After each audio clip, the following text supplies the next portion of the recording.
Олар өмірдегі ең үлкен қателікті жасады. Олар 30 жыл бойы өлімнің көзіне қарап, көз жұммаған адамды қорқытуға шешім қабылдады. 99 жыл. Алматы қаласы. Бандалар арнайы қызмет полковнигінің үйіне басып кірді. Олар оның әйелін қатыгез өлтірді. Олар полковник жылап милицияға шағымданады деп ойлады. Ақмақтар, олар білмеді, Ерлан Төлеген тек офицер емес, ол суық қан төгуші машина. Әйелінің денесін көргенде бір көз жасында төкпеді. Тек телефонға барып бұйрық берді. Бұл тарихта қамау мен сот болмайды. Тек суық есеппен толық тазалау болады. Полковник өз соғысын бастайды. Одан шығар жол бір ғана: тоғайдың түбі. Егер сізге осындай мазмұн ұнаса, жазылуды және лайк басуды ұмытпаңыз. Бұл арнаның дамуына көмектеседі. Қараша айының суық кеші еді. Алматы қаласы жарықтармен жанып тұрды, бірақ бір үй қараңғы қалды. Полковник Ерлан Төлегеннің қызмет көлігі Баумен көшесіндегі 9 қабатты үйдің алдында тоқтады. Ол Өзбекстаннан іссапардан оралды. 3 күн Ташкентте болды, қылмыс топтарының байланысын тексерді. Шаршаған еді. Тек үйге келіп, әйелі Айгерімнің қолымен дайындалған ыстық нанды жегісі келді. Көлік есігін ашып түсті. Жүргізуші оны сәл тамаша қарады. Полковник мырза, көмекші керек пе деп сұрады. Ерлан қолын бұлғады. Жоқ, серік, бір адам жетеді. Сен баршы, ертең таңертең келесің. Жүргізуші бас изеді кетті. Полковник кіреберіске кірді. Лифт тағы бұзық еді. Жаяу көтерілуге тура келді. 7-ші қабатқа жетті. Дәліздің шамы күйіп тұрды, бірақ оның пәтеріне жақындағанда бір нәрсе дұрыс емес екенін сезді. Есік салынбай тұр. Салдырылған емес, дәл салынбаған. Мұндай ешқашан болмайтын. Айгерім өте абай адам, есікті 2 құлыппен жабатын. Ерлан автоматты түрде қалталарына қол жүгіртті. Қызметтік Макаров пистолеті әрқашан онда болатын. Қолына алды. Сақтықпен есікті итерді. Ол ашылды. Ішінде қараңғылық және бір нәрсе: иіс. Қан иісі. Ол осы иісті жақсы білетін. Афганстанда, Тәжікстанда көп рет сезген. Жарықты қостым. Көргені оның жанын алды. Пәтер шайқалған. Жиһаз төңкерілген, шыны шашылған, сурет асылған, қабырға тырналған. Бірақ ең жаманы ортасында. Айгерім жатты. Оның әдемі көйлегі қызыл боялған. Көзі ашық, бірақ оларда өмір жоқ. Мойнында арқан ізі. Беті көгерген. Қолдары шырпыға айналған, қорғанысқа тырысқан. Ерлан аяқ астына тізе бүкті. Біреудің оны ұрғанын күтесіз бе? Бірақ жоқ. Ол тек әйелінің маңайға барды. Қолын созып, жүзін ұстап қалды. Қатып қалған. Кем дегенде 2 сағат өлі. Полковник ештеңе сезген жоқ. Ашу да, қайғы да жоқ. Тек суық бос орын. Бүкіл сезімдер бір сәтте өшті. Қалғаны логика. Офицердің логикасы. Қабырғада жазу көрді. Қанмен жазылған. Біз саған сабақ бердік, полковник. Бұл тек бастама. Сенің отбасыңды біз біледі. Жаттан біл. Төменде қол қою 3 саусақ із. Қылмыс әлемінің белгісі. Қаракесек тобының таңбасы. Ерлан орнынан тұрды. Оның жүзі тас қалыпқа енді. Ешқандай эмоция. Ол пәтерді тексере бастады. Салқындығымен іс сияқты. Әйелінің қолында жүзігі жоқ. Ас үйдің үстіндегі ақшалар бар. Ұрлық емес. Бұл жоспарлы шабуыл. Терезеден кіруден орын жоқ. Есіктен кірген. Демек Айгерім өздері ашты. Таныс адамдар немесе өте жақсы актерлар. Қалталарынан телефон шығарды. Бірақ милициямен емес. Басқа номер терді. Екінші сигналдан жауап келді. Асқар, мен Ерлан, топты жина. Бәрі қазір менің үйімде. Тез даусында қысым бар еді, бірақ ашу жоқ. Тек бұйрық. 15 минут өтті. Есік қағылды. 3 адам кірді. Майор Асқар, қысқа шаш, шрам беті бойымен. Капитан Болат, ұзын бойлы, жіңішке, снайпер. Сержант Ержан, пұшайман тәрізді, дені сау, рукопашный бойынша чемпион. Олар полковниктің арнайы тобы еді. Құпия топ. Нақты топ емес, бірақ олар үшін өліме дейін. Олар ішке кіріп, бәрін көрді. Асқардың жағы қатты. Болат тістерін қысты. Ержан өз алдына қарғыс айтты. Олар Әйгерімді жақсы көретін. Ол оларға шай құйып, мейірімді болатын. Ерлан қарады оларға. Даусы әлі де тегіс еді. Есіктегі жазуды көріп тұрсыңдар. Қаракесек тобы. Олар менің әйеліме қол жұмсады. Олар үйіме келді. Олар ойлады мені сындырады. Ол тоқтады. Бірақ біз қылмыскерлер емеспіз. Біз солдатпыз. Біз өз соғысымызды жүргіземіз. Асқар алға шықты. Полковник мырза, әмір беріңіз. Біз дайынмыз. Ерлан бас изеді. Милициямен байланыспаймыз. Олардың ішінде сатқындар бар. Бұл біздің жеке операциямыз. Әуел, Болат, сен камералар мен куәгерлерді тексер. Екінші, Ержан, сен Қаракесек тобының барлық мәліметін жина. Үшінші, Асқар, сен көшедегі агенттерге хабарласып, кім жаңа ақша тапқанын біліп ал. Ол қалтасынан кілт шығарды. Серікке берді. Менің қоймамда жабдықтар бар. Қару, байланыс, барлығы. Алыңдар, 2 сағаттан кейін жиналу. Форт Шевченко маңындағы ескі база. Топ шықты. Әйгерімнің денесін көріп қалды, бас изеді. Олар кек алатынын біледі. Ерлан жалғыз қалды. Әйеліне қарады. Ақырғы рет. Кешір Әйгерім, деді ішінен. Мен сені қорғай алмадым. Бірақ мен кек аламын. Әр қайсын. Бірде біреуі тірі қалмайды. Ол денені көрпемен жапты. Терезе жақтай барды. Түн Алматыны көрді. Қала ұйықтап жатты. Бірақ ертең қала қанға боялатын болады. Форт Шевченко маңындағы ескі НКВД базасы қабылдау болғалы 40 жыл өтті. Қабырғалары құлап, терезелері бітеліп, есігі тотығып кеткен. Бірақ жер астындағы бөлмелер әлі тұр. Сонда полковниктің тобы жиналды. Үстел басында 4 адам отыр. Ерлан, Асқар, Болат, Ержан, олардың алдында карта, құжаттар, фотосуреттер. Полковник әлі де форма киген, бірақ енді оның көзінде басқа нәрсе бар, су, қатал шешім. Болат баяндап бастады. Полковник мырза. Камераларды тексердім. Сіздің үйдің алдында 1 сағатқа дейін көлік тұрған. Қара Жигулі, номері жабық. 3 адам түсіп кіреберіске кірді. 20 минуттан соң шықты. Тыныш қадаммен. Біреуінің қолында сөмке бар еді. Мен бейнені жазып алдым. Ерлан бас изеді. Кездесу нүктесін білесің бе? Болат ия деді. Көлік Сайрам базарына қарай кетті. Анда жоғалды. Бірақ мен базардағы адамдарды білемін. Олар көреді. Ержан өз кезегінде айтты. Қаракесек тобы үлкен қылмыс тобы. Басшысы Сұрқия деген жігіт. Нағыз аты белгісіз. Прозвищесі Сұрқасқыр. Оған 42 жас. 2 рет отырған. Қазір ол кез келген бизнесті жүргізеді. Есірткі, қару, адам саудасы. Оның тобында 16 адам бар. Барлығы қатер. Олардың малинасы Алмалы ауданындағы ескі зауыт. Сонда жиналады. Асқар қағазға тамшылап отыр еді. Мен көшеде сұрадым. 2 күн бұрын бір топ жігіт алтын зергерлерге сатып жатты. Зергер айтты, әйел зергерлері. Қымбат.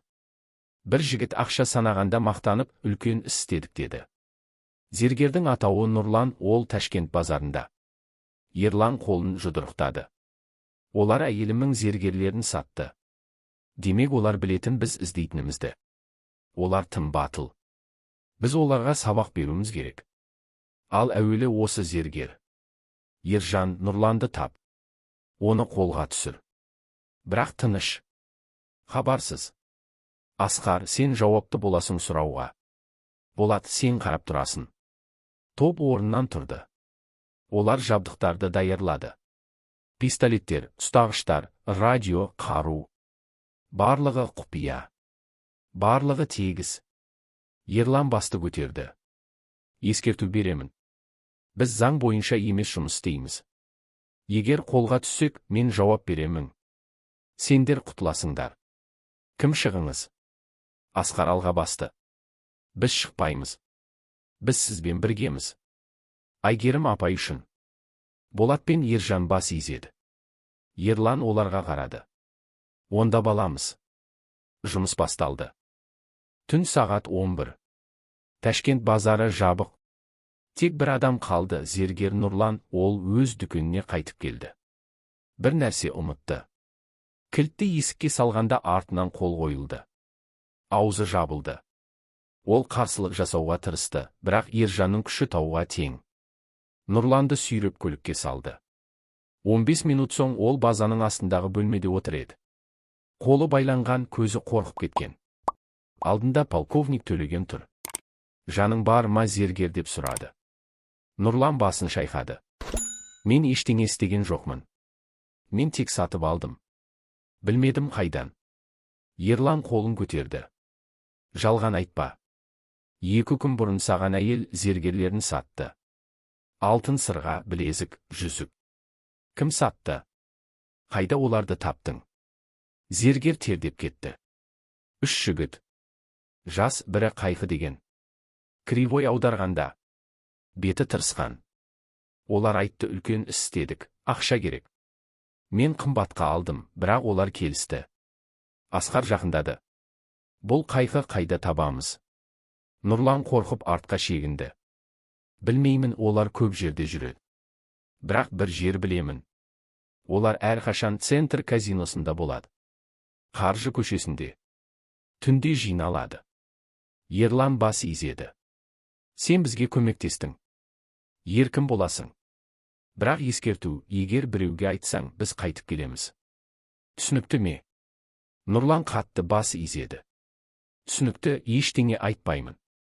Оны босатты. Көлікке отырғызып қалаға алып кетті. Нұрлан түсіп кетті. Топ кеңес өткізді. Енді біздің мақсатымыз Қайқы, деді Ерлан, оны тірідей керекпіз. Ол бізге басқаларды көрсетеді. Ержан, сен оны ұстайсың. Болат, сен қамтамасыз етесің ешкім кедергі жасамауын. Асқар, сен жауапты боласың сұрауға.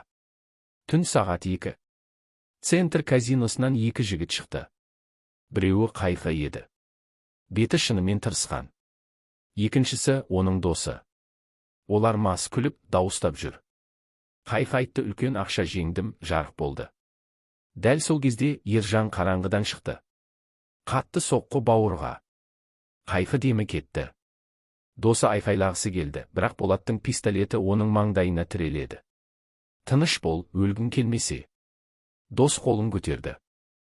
Қайқыны көлікке тастады. Досында. Екеуінде бір жерге әкетті. База досын сонда қалдырды, байланып. Қайқыны басқа бөлмеге алып кетті. Сонда майор Асқар күтіп тұр еді. Оның алдында стол, үстінде құралдар. Қорқынышты құралдар. Қайқы түсінді. Ол терледі. Мен ештеңе білмеймін, деді. Асқар жақындады. Әлі білмейсің. Бірақ білесің. Мен сізге уәде береді. Қайқы 3 сағат шыдады. Асқар оған сұрақ қойды, бірақ ол жауап бермеді. Онда Асқар өз құралдарын қолданды. Электр тогы. Аяқ саусақтарына ине. Суық су. Ескі тәсілдер, бірақ әрқашан жұмыс істейтін. Ақырында Қайқы сындырылды. Ол айқайлап жылады. Барлығын айтамын, деді. Тек тоқтатыңыз. Асқар тоқтады. Айт, деді. Қайқы тілі шатасып әңгімелеп бастады. Біз тапсырыс алдық. Үлкен адамнан. Ол айтты, полковник Төлегенді жазалау керек. Оның әйелін алу керек. Қатты жазалау. Біз тек солдаттармыз. Біз бұйрықты орындадық. Ерлан бөлмеге кіріп келді. Оның жүзі қатал еді. Кім тапсырыс берді? Қайқы оған қарады, қорқып. Мен атын білмеймін. Сұрқия айтты. Ол айтты, үлкен адам, билік адамы. Кім ішінен? Ол көп ақша берді. $100,000. Ерлан алға шықты. Сұрқия қайда? Қайқы басын шайқады. Ол жасырынады. Үнемі жер ауыстырады. Бірақ ертең кеш ол Малинада болады. Алмалы ауданы, ескі зауыт. Сонда жиналу. Үлкен іс жоспарлаймыз. Полковник түсінді. Сұрқия сонда болады. Топтың басшысы. Керек адам. Асқар, ол расында айтты ма? Асқар бас изеді. Иә, ол тіпті сұрауға жауап берді. Шындық айтты. Электр тоғы жалған айтуға мүмкіндік бермейді. Ерлан Қайқыға қарады. Айгерімді өлтіргенде сен бар едің бе? Қайқы басын шайқады. Жоқ, мен үйді қарап тұрдым. Ішке Сұрқия мен 2 боевик кірді. Мен тек сыртта едім. Жалған айтасың. Ержан оны қысты. Қайқайлады. Рас айтамын. Мен тек сыртта едім. Мен ештеңе істемедім.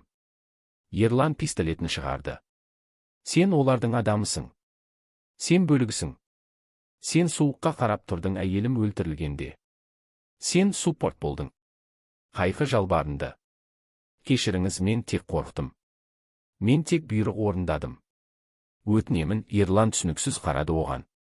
Кешірім деп сұрайсың ба? Менің әйелім кешірім сұрады ма?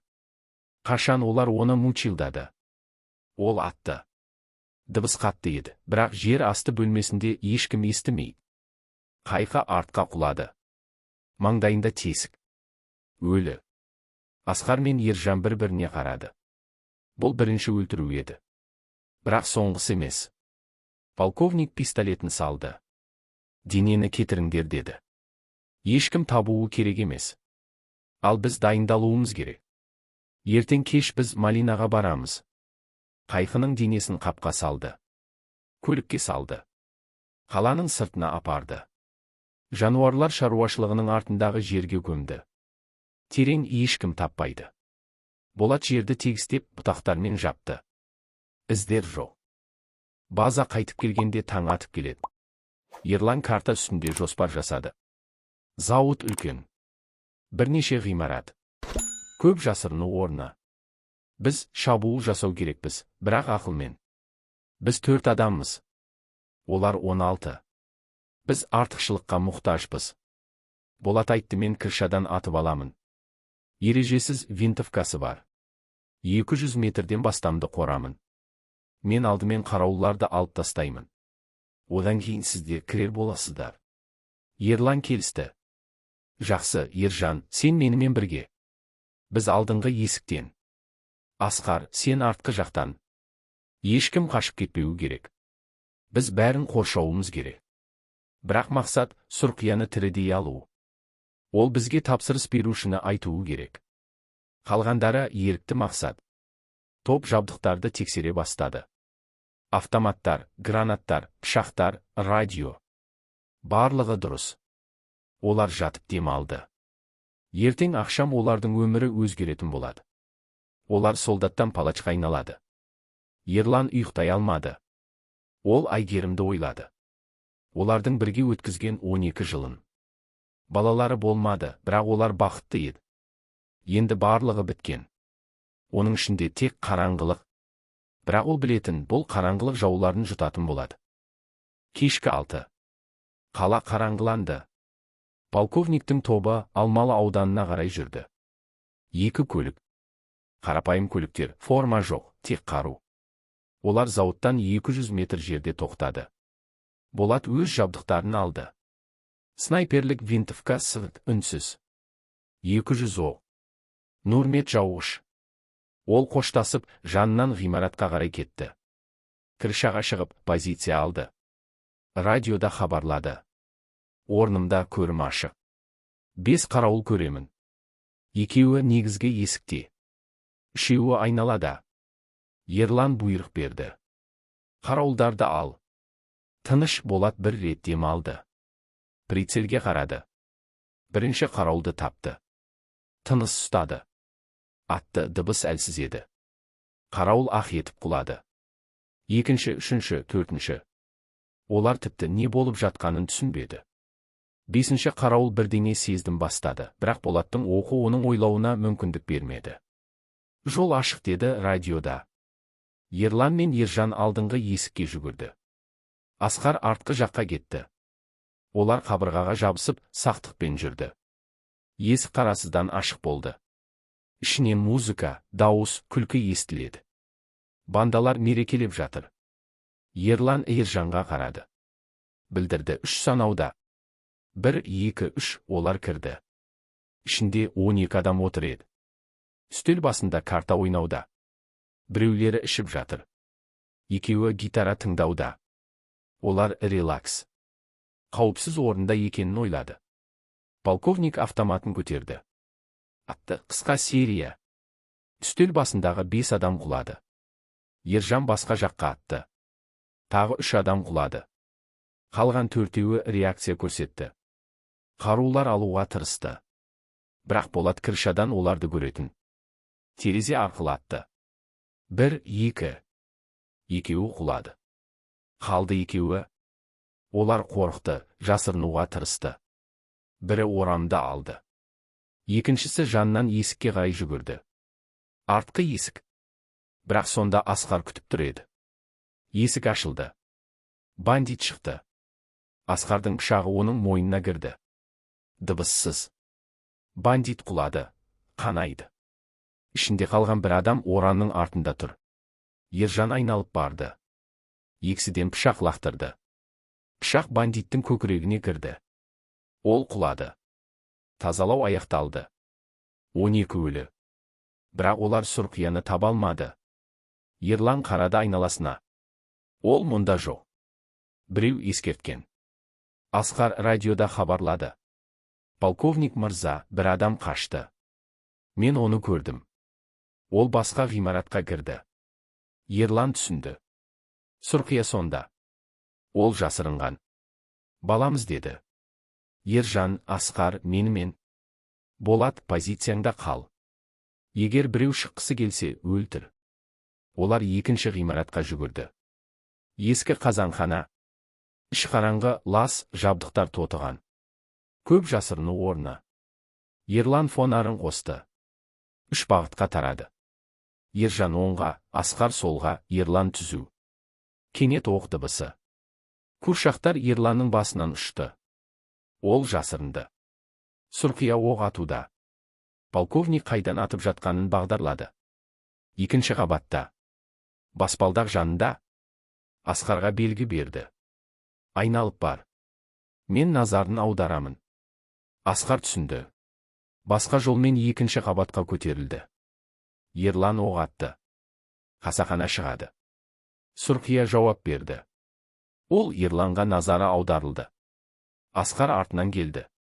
Тыныш жабылды. Сұрқияны көрді. Секірді, екеуі күресті. Сұрқия күшті, бірақ Асқар тәжірибелі. Бір соққыда Сұрқияның қаруын түсірді. Екінші соққыда аяғын сындырды. Сұрқия айқайлап құлады. Ерлан көтерілді. Қарады жараланған басшыға. Сұрқия жерде жатыр, аяғын ұстап, ауырып жатыр. Полковник төмен қарады. Сұр қасқырма деді. Енді сен тышқанға ұқсайсың. Сұрқия айқайлағысы келді, бірақ Ержан аузын жапты. Оны байлады. Көтеріп көлікке апарды. Ғимаратты отпен тазалау керек еді. Дәлелдер жоғалту. Ержан от лағуашы құралы алды. Трофей Афганистаннан ғимаратқа оттан таратты. От тез жайылды. Ескі ағаштар, май барлығы жанды. Топ кетті. Көліктерге отырды. Қалаға қарай жүрді. Артта жалын көтерілді. От сөндіргіштер келеді, бірақ кеш. Зауыт күйіп кетеді. Ішінде 12 дене. Милиция түсінбейді. Бандалар бір-бірін өлтірді деп ойлайды. База Сұрқияны төмен апарды. Жер астындағы бөлмеге. Сонда күтіп тұр еді майор Асқар, оның құралдары әзір. Сұрқия көзін ашты, құралдарды көрді. Түсінді, қорықты. Ерлан келді. Оған қарады. Саған сұрақтарым бар деді. Жауап бересің. Немесе майор Асқар сені мәжбүр етеді жауап беруге. Таңда Сұрқия басын шайқады. Мен ештеңе айтпаймын деді. Біз өз адамымызды сатпаймыз. Ерлан күлімсіреді. Суық күлімсіреу. Көрейік деді. Асқар, бастаңыз. Сұрқия 2 сағат шыдады. Асқар профессионал еді. Ол дін емес, психологияны бұзды. Қорқыныш, ауырған өмірге деген қауіп. Ақырында Сұрқия сындырылды. Мен айтамын, деді ол, жылап. Барлығын айтамын. Тек тоқтатыңыз. Асқар тоқтады. Полковникті шақырды. Ерлан кірді. Дайынсың айтуға, деп сұрады. Сұрқия бас изеді. Тапсырыс берді, Әбділда, деп ашты. Майор, милиция майоры.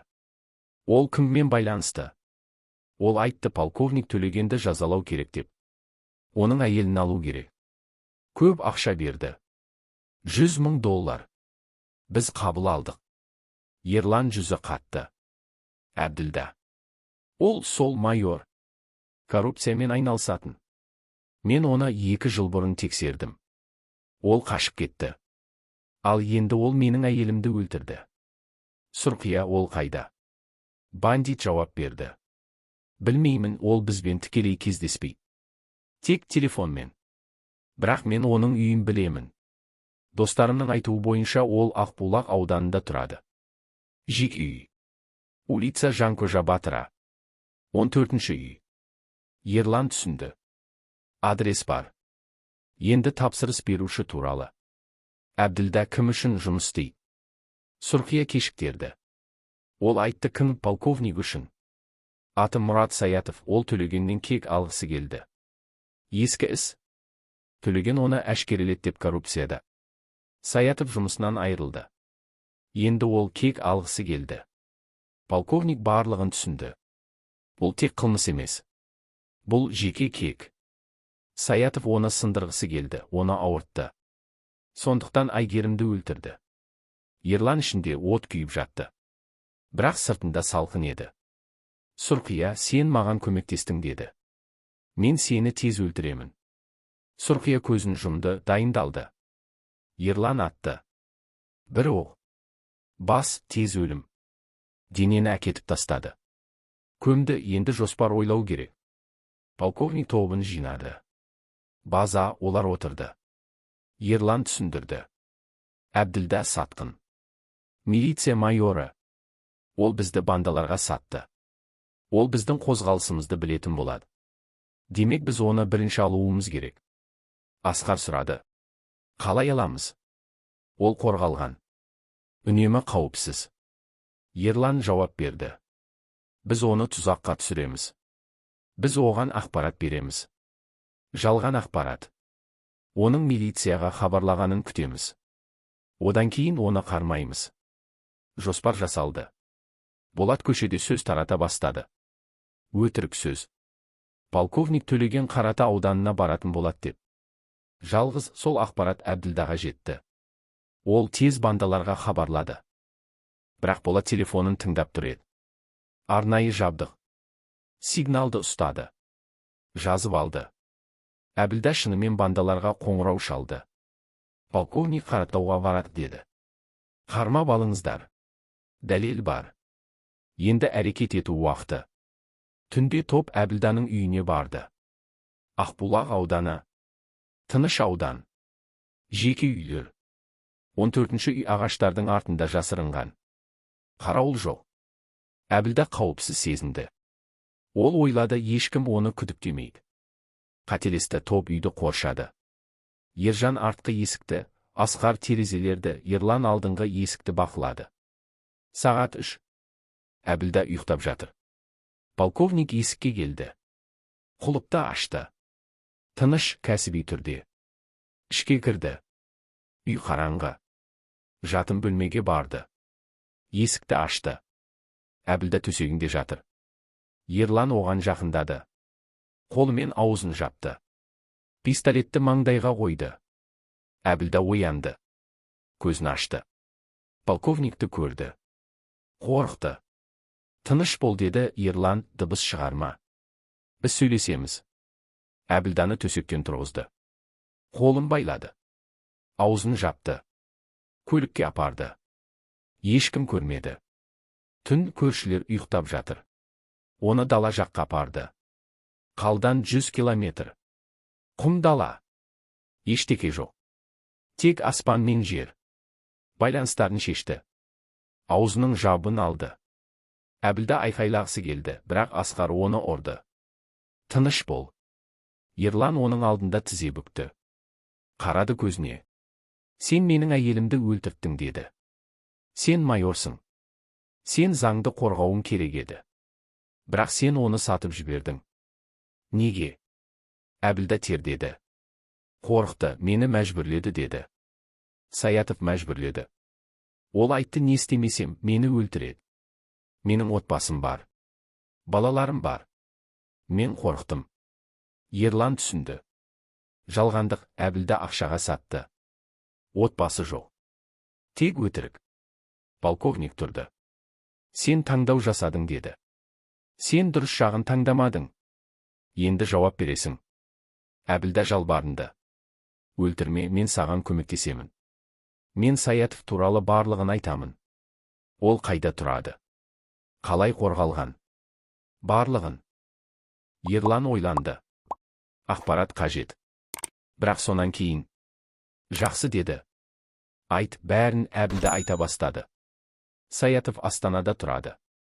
Бірақ оның Алматыда жасырын дачасы бар. Ілің ауданы. Көл жақты.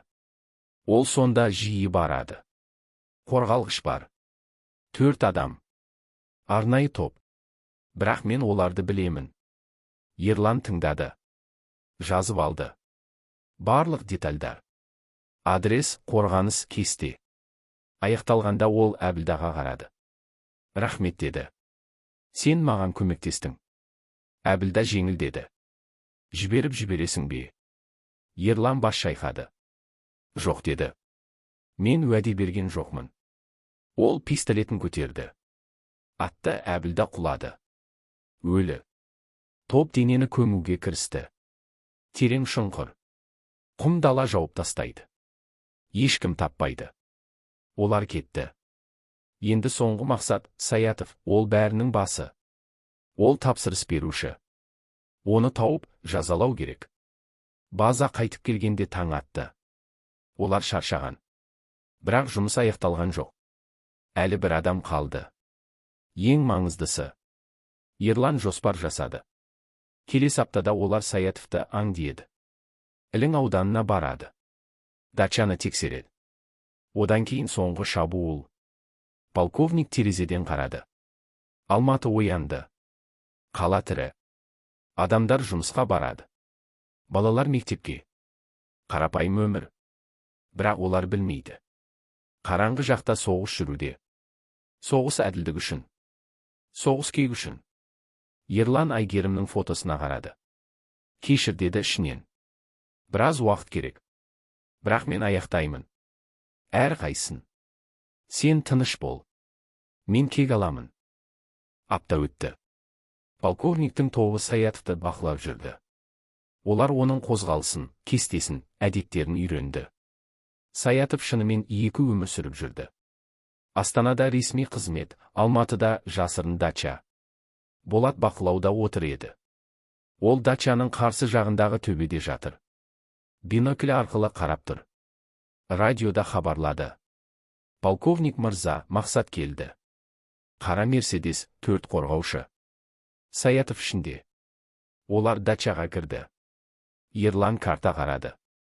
Жақсы деді. Енді біз күтеміз. Қараңғы түскенше. Қорғаушылар әлсірейді. Кешкі ауысым әлсіз. Біз сонда кіреміз. Ержан сұрады. Неге оны мұнда өлтірмейміз? Қиын емес. Ерлан бас шайқады. Жоқ деді. Мен оны арнайы жерге апарғым келеді. Тоғайға, сонда ол өлуі керек. Сонда оның жолдастары жатыр. Бұл символдық. Түн түсті. Дача тыныш. Қорғаушылар шаршаған. Олар ештеңе күтпейді.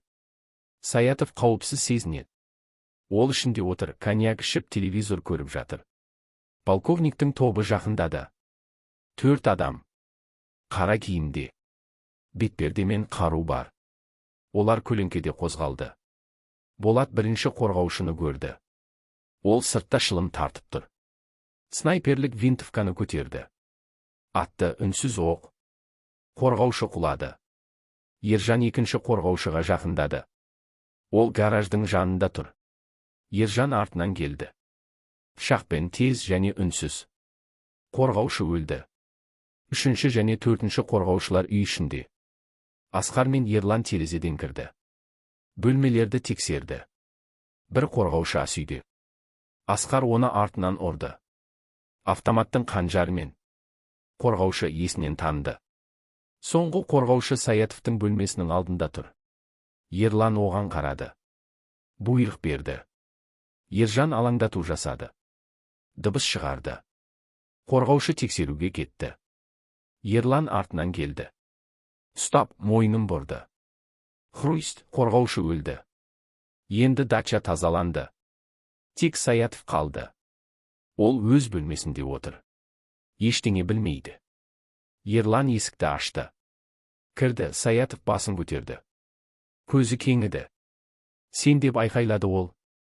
Төлеген қалай? Ерлан пистолетін көрсетті. Тыныш бол деді. Біз сөйлесеміз. Бірақ мұнда емес. Біз саяхатқа барамыз. Саятовты байлады. Аузын жапты. Көлікке салды. Тоғай жаққа жөнелді.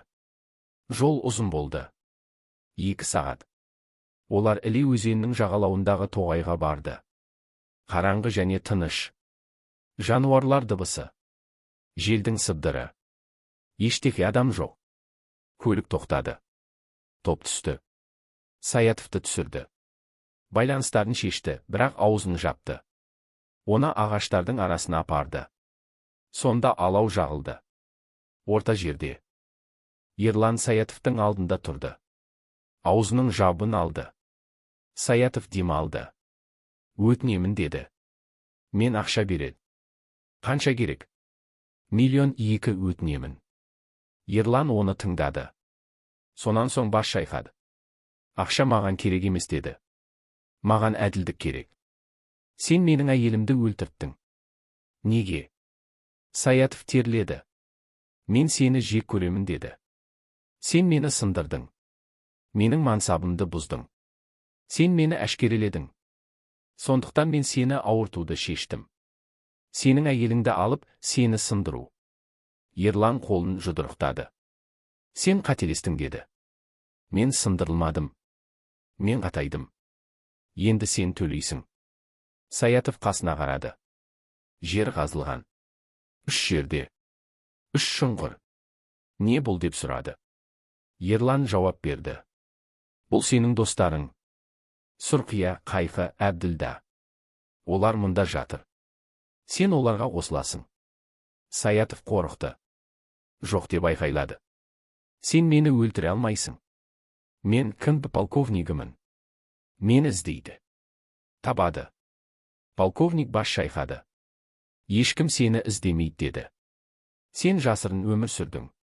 Ешкім білмейді сен мұнда екеніңді. Ал біз із қалдырмаймыз.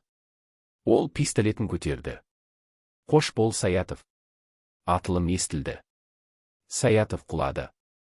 4-ші шұңқырға. Топ оны көмуге кірісті. Жер жабылды. Ағаштар қалпына келтірілді. Із жоқ. Тоғай құпиясын сақтайды. Олар кетті. Көлікке отырды. Алматыға қайтты. Ерлан терезеден қарады. Ішінде бос орын. Кек алынды. Бірақ Әйгерім қайтпайды. Әділдік бар, бірақ бақыт жоқ. 2 апта өтті. Милиция Саятовтың жоғалуын зерттеп жатыр. Бірақ ештеңе таба алмайды. Дачада қорғаушылар өлі табылды, бірақ Саятовтың денесі жоқ. Ұрлау деп ойлайды. Немесе бәсеке. КНБ өз зерттеуін жүргізеді. Полковник Төлеген қалыпты өмір сүреді. Қызметке барады. Құжаттармен жұмыс істейді. Ешкім күдіктенбейді. Ол мұқият болды. Із қалдырмады. Оның тобы тарады. Асқар Өзбекстанға іссапарға кетті.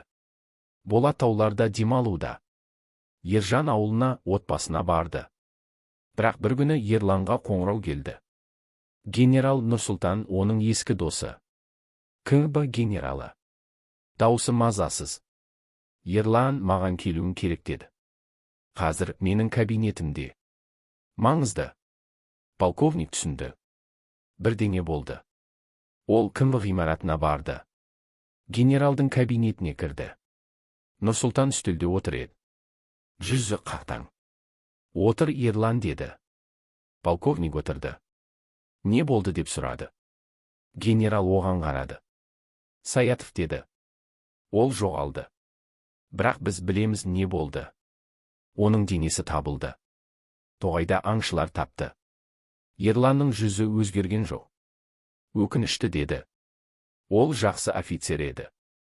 Генерал бас шайқады. Жалған айтпа, деді. Саятов арам еді. Біз білетінміз. Ол коррупцияда болды.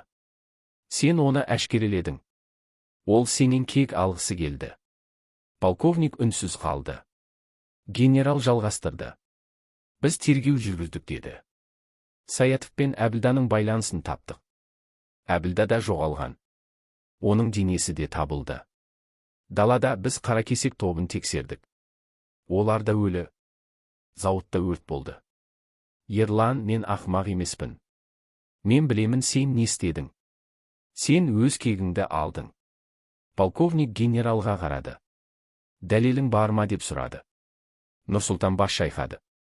Дәлел жоқ, деді. Сен өте мұқият болдың. Із жоқ. Куәгерлер жоқ. Бірақ мен білемін. Және басқалар да күдіктенеді. Ерлан, сен қауіпті ойынды ойнадың. Полковник орнынан тұрды. Онда не істеу керек деп сұрады. Генерал қолын көтерді. Отыр, деді. Мен саған көмектесемін. Сен менің досымсың. Айгерімді жақсы көретімін. Мен түсінемін неге сен солай істедің. Бірақ енді сен кетуің керек. Алматыдан қызметтен мен сені отставкаға шығарамын. Ресми түрде денсаулық жағдайы бойынша. Сен қала тастайсың. Тыныш өмір сүресің. Түсінікті ме? Ерлан ойланды. Ол түсінді. Бұл ең жақсы шешім. Егер қалса, тергеу жалғаса береді. Бір күні дәлел табылуы мүмкін. Жақсы, деді. Мен келісемін. Қашан кету керек? Бір айдан кейін, деді генерал. Дайындал, мен сенің зейнетақыңды реттеймін. Жақсы ақша. Сен ыңғайлы өмір сүре аласың. Бірақ Алматыға қайтпа. Ешқашан. Полковник бас изеді. Түсінікті, деді. Рахмет, Нұрсұлтан, сен шынайы дос. Генерал қол алысты. Кеш, Ерлан, деді. Мен кешіргім келеді. Саятов мұны лайықты ет. Ерлан кабинеттен шықты. Қаланы көрді. Алматы оның үйі. Бірақ енді кету керек. Жаңа өмір бастау. Айгерімсіз, топсыз, жалғыз. Үйіне барды. Заттарын жинады. Фотосуреттер, естеліктер, Айгерімнің киімдері. Барлығы қораптарға. Ол ештеңені тастай алмады. Барлығы маңызды еді. Соңғы түні Алматыда ол балконда отырды. Қаланы көрді. Шамдар жанып тұр. Өмір жүріп жатыр. Адамдар білмейді қандай соғыс болды. Қандай кек алынды. Олар тыныш ұйықтайды. Өйткені біреу олар үшін таратыды. Ерлан сигарет тұтатты. Ол темекі тартпайтын. Бірақ бұл түні ерекше.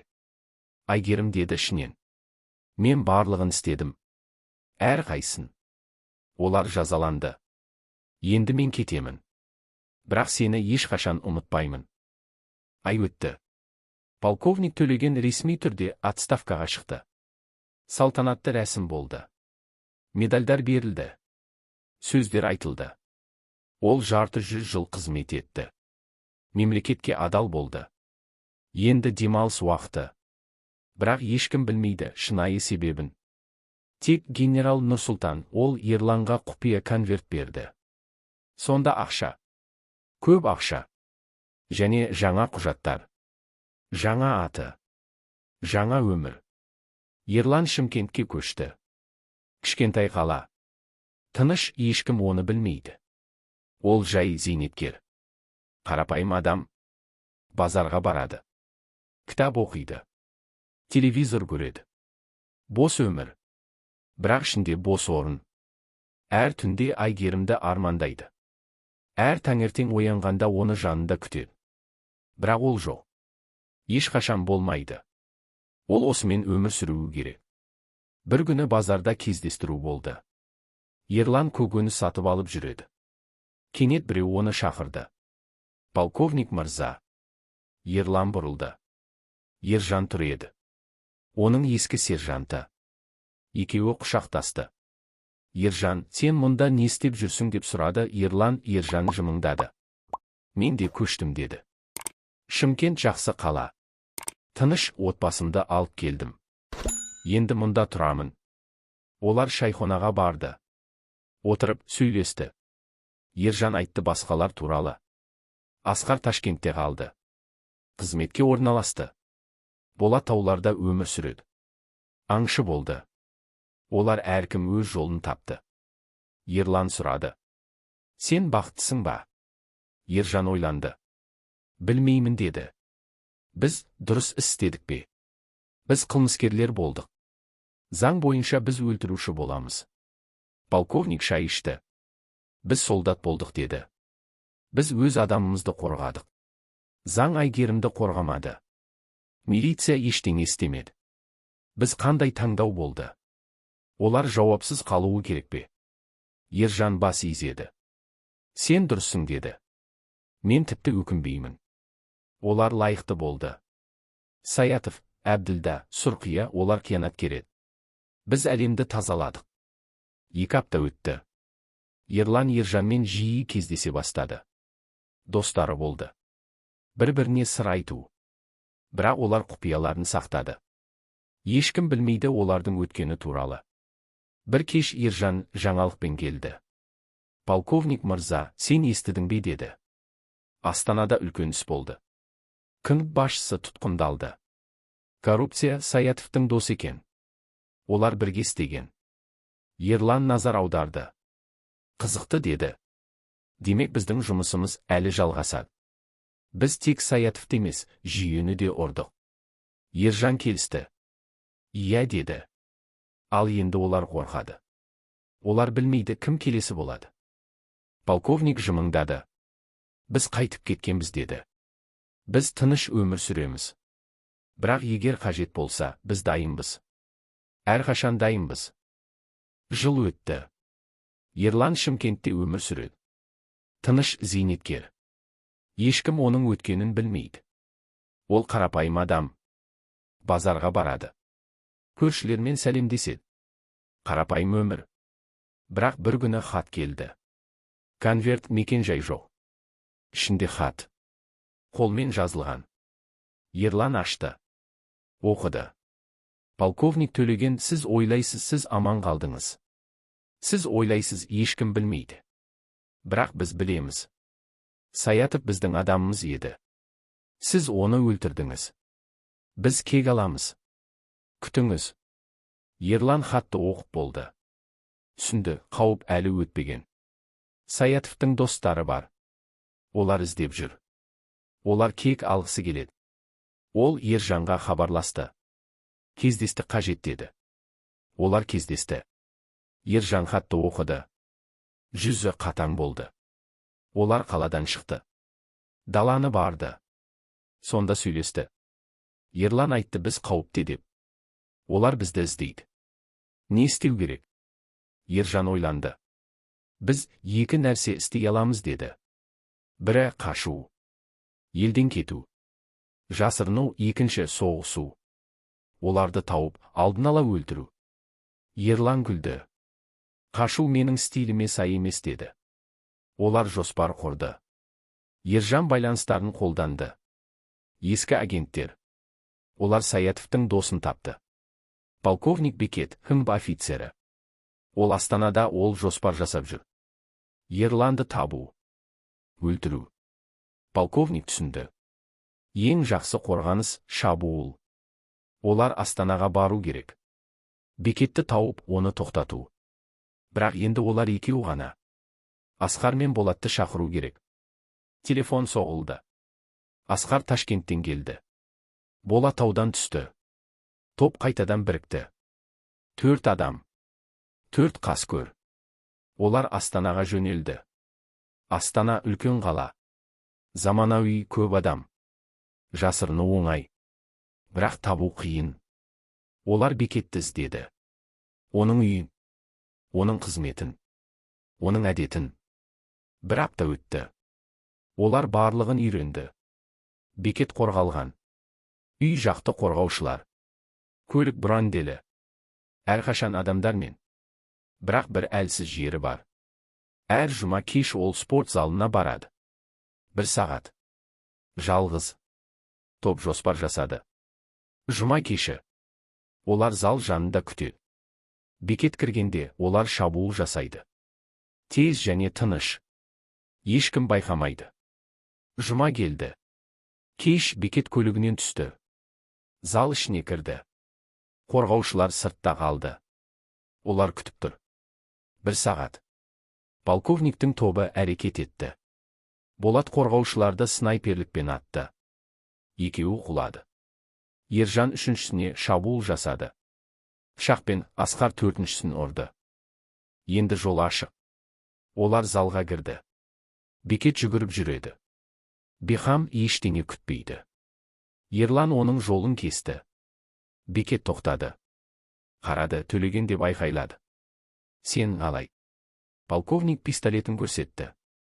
Тыныш деді. Біз сөйлесеміз. Бекетті сыртқа алып шықты. Көлікке салды. Қала сыртына апарды. Сол құм дала.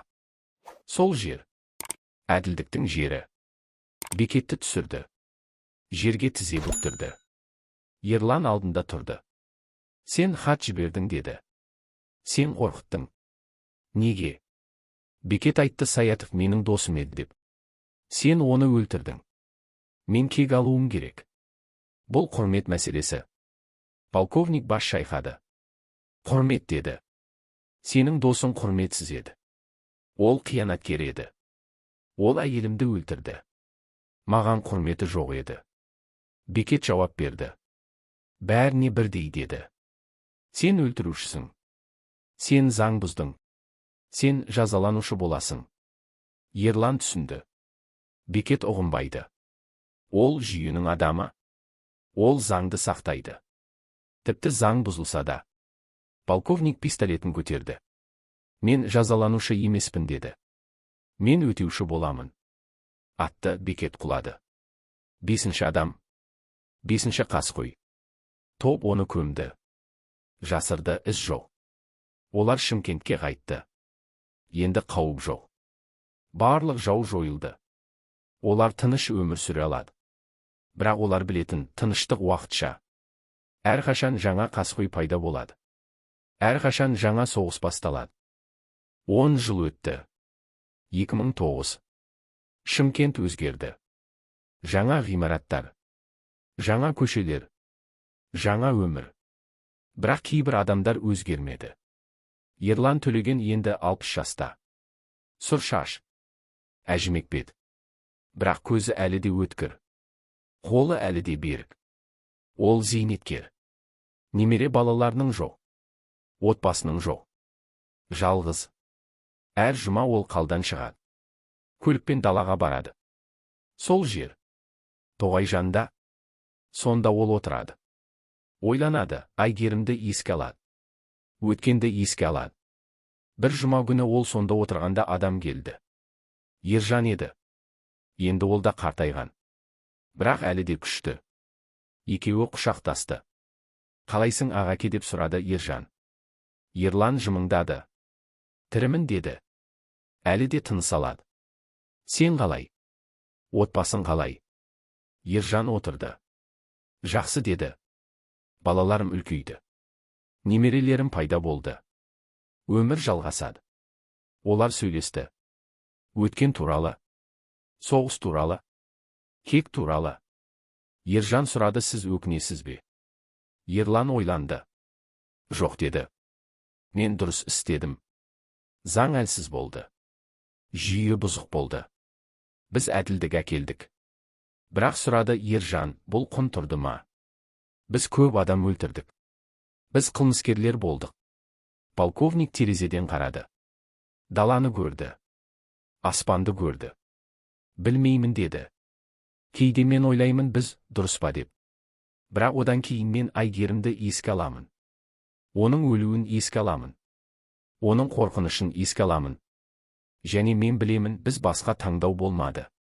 Ержан бас изеді. Мен келісемін деді. Біз солдат болдық. Біз өз адамымызды қорғадық. Тіпті заңмен қарсы болсақ та. Олар тағы сөйлесті. Сағат өтті. Күн батуға бастады. Ержан кету уақыты деді. Отбасым күтіп тұр. Ерлан қол алысты. Бар досым деді. Және естеріңде сақта, біз ерлер болдық. Ержан кетті. Ерлан жалғыз қалды. Ол тоғайға қарай жүрді. Сол жер. 5 дене жатыр. 5 жау. Ол сонда тізе бүкті. Айгерім деді. Мен барлығын істедім. Олар жазаланды. Енді мен тыныш боламын. Ол көзін жұмды. Жел үрлеп тұр. Ағаштар сыбырлайды. Табиғат өз құпиясын сақтайды. Ешкім білмейді не болды. Ешкім білмейді қанша адам жазаланды. Полковник орнынан тұрды. Көлікке қайтып барды. Үйге қайтты. Оның кішкентай пәтері. Жалғыз өмір. Бірақ ол бақытты ма? Білмеймін, ол әділдікті табды. Бірақ тыныштықты тапты ма? Жауап беру қиын. Түн түсті. Ерлан төсегіне жатты. Көзін жұмды. Армандады, армандары Айгерім келді. Ол күлімдейді. Ол айтады, қош келдің деп. Ерлан өз қолын созды. Бірақ ол оны ұстай алмайды. Ол тым алыс. Ол ояды. Көзіне жас. Бірақ ол оларды сүртті. Еркектер жыламайды. Еркектер күшейді. Еркектер өздерінің борышын орындайды. Тіпті ол оларды сындырса да. Таң атты. Жаңа күн басталды. Ерлан тұрды. Жуынды, киінді, базарға баруы керек. Өмір жалғасады. Тіпті ауыртқаннан кейін де. Тіпті кектен кейін де. Тіпті қаннан кейін де. Ол қалаға жүрді. Адамдарды көрді. Олар күледі. Олар сөйлеседі. Олар өмір сүреді. Олар білмейді, бір адам оларды қорғады. Бір адам әділдік әкелді. Бір адам тоғайда қаскөйлерді көмді. Полковник Ерлан Төлеген қаһарман ба? Қылмыскер ме? Әрқайсысы өз шешімін қабылдайды. Бірақ бір нәрсе анық, ол әке болды. Әйелін сүйген әр. Және әйелін қорғамаған әр. Және кейін кек алған әр. Тарих оны қалай еске алады? Білмеймін, бірақ тоғайда, жел арасында, ағаштар арасында оның құпиясы мәңгіге қалады. 5 адам. 5 қаскөй. Олар сонда жатыр. Мәңгілік ұйқыда. Әділдіктің түбінде.